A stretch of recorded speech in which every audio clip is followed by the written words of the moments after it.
It's Cat and Fish, Sea and Space, and Bullet Hell and Bullet Heaven for today's double review.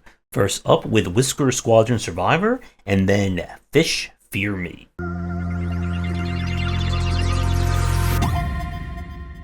In Whisker Squadron Survivor, this is a kind of roguelite action game in a similar vein as you can tell through Star Fox. You're choosing from different feline pilots who are doing battle against a mysterious alien force known as the Swarm, and you're going to have to fly your way through many corridors and shoot down many robots in order to do so. The pilot that you choose will have a different passive effect, your ship will have different stats related to it, and your primary weapon you can choose at the start is for, well, going pew pew.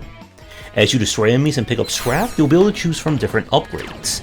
You'll acquire kind of upgrades to your primary weapon as well as secondary resources. Now you can't, at least from when I played it, equip multiple primary weapons. This is not like, despite the Survivor in the title, a Survivor-like game, where you can have 20 different weapons all blasting, shooting, stabbing, and pew-pewing all over the place. I do really like the aesthetic as well as the music for this one. It definitely goes hard in certain places. Now, with the run itself, you'll decide which pass you'll go down, as well as being able to get different modifiers that can make or break your run. Another interesting aspect of this one is that there's different perks related to boosting through tight corridors, which will kind of reward you with bonus if you can pull it off and not, well, smash into things.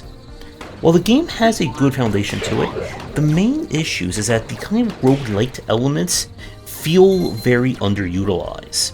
This is not a game that quickly and very easily rewards you with a lot of cool stuff or changes from run to run. And it took about like 3 runs of playing this before I could even afford like 1 upgrade. The levels, while they look really nice, are also very bare bones. There's not a lot of variance going from one area to the next unless there is like a major event.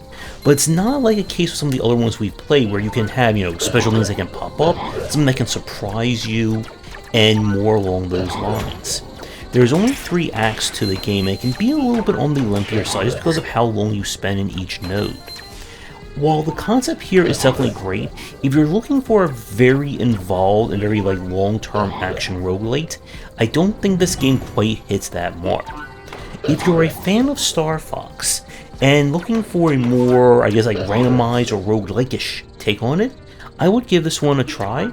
I'm hoping that we see kind of more in this style or more elements added to this form of gameplay.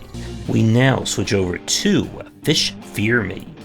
In this Bullet Heaven, you are a fisherman who died, but fortunately, you've been brought back to life. But unfortunately, the being that has given you an extra life has put a very stiff tab on that, asking you to raise $1 billion. And in order to do that, you are going to do what, well, you're going to do anyway, and that is go fish. The general gameplay here is that at the start of each run, you'll choose a different vessel or just be in a scuba suit, which determines what weapons and kind of base stats that you have. You can buy different weapons and items, which more unlock as you complete various objectives. During the course of a run, any bait that you buy can be used during the day to basically, well, start catching fish. And by catch fish, I mean shoot them, stab them, and try, well, fight them. Now, your goal is to catch specific bounty fish. These are randomly chosen over the course of each day of play. These fish will not only reward you with more money, but they'll reward you with the meta currency used to unlock new features.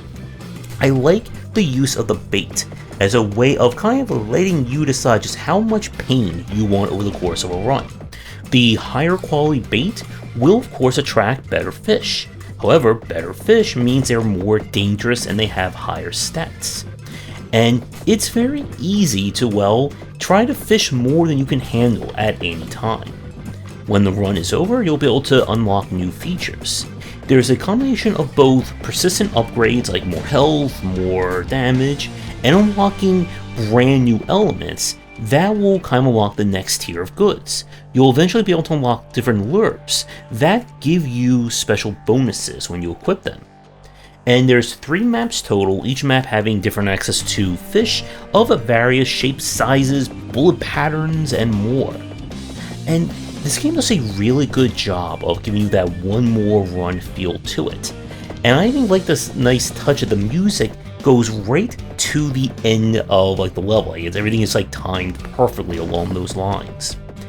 In terms of any issues I have with this one, it can be a little bit much in terms of the GUI at the start. So you can see there's a lot of things kind of in the middle of the screen between your health, the fishing kind of meter catch, any bait that you have, etc, etc.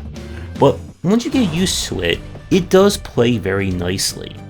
I even like, as another touch, you can just take a ship out and just skip 4 days of play in order to do its unlock if you're not a fan of that particular style. And this is a really solid concept for a bullet heaven. While it may not take the top spot for me, which that goes to Picayune Dreams, this is a really great idea and implementation of the bullet heaven and kind of the roguelite elements.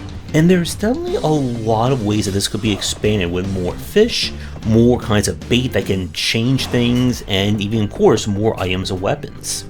So this is a really solid start for 2025 in terms of bullet heavens for you to enjoy, and it's an easy recommendation from me. So if you are in the fishing mood for a new bullet heaven, then definitely give this one a play. And with that, we're done with today's double review. Both games are played with press keys provided by their developers, and let's look at your game. For a future review designed to involve fishing, cats, dogs, space, sea, or anything else, please get in touch. And with that, have a great rest of your day, and see everyone in the next review. Thanks for watching, and a special thank you to our Patreon supporters. If you enjoyed the video, do the YouTubing stuff, be sure to visit our Discord and Patreon, and if you're interested in more in my thoughts on design, check out my game design books.